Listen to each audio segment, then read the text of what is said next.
Diretsahang tinanong ni Karil si Kim Chiu kung ano ang kanyang ultimate birthday wish ngayong taon. Simple ngunit makabuluhan ang naging sagot ng actress host. My ultimate birthday wish is ultimate happiness. Sinundan nito ni Kim ng isang emosyonal na mensahe ng pasasalamat sa mga taong patuloy na sumusuporta sa kanya sa kanyang karir at personal na buhay. Ayon sa kanya, malaki ang kanyang pagpapahalaga sa mga pagkakataong ibinibigay sa kanya ng publiko. I'm so happy. I'm so grateful dahil everyday binibigyan niyo ako ng chance to redeem myself and to be better in front of madlang people. Lahad niya.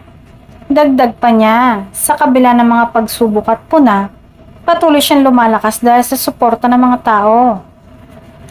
Aminado rin si Kim na hindi siya perpekto at marami pa siyang dapat matutunan. Pero nagpapasalamat siya sa walang sawang tiwala ng kanyang mga taga-suporta. Para sa kanya, malaking bagay ang patuloy na pag-unawa ng publiko sa kanyang paglalakbay sa showbiz.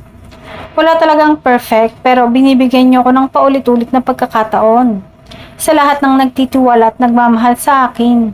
Dagdag pa nito na hindi umano siya super galing sa mga bagay-bagay pero sinusubukan niya ang makakaya niya at paulit-ulit pa din ang suporta na natatanggap niya.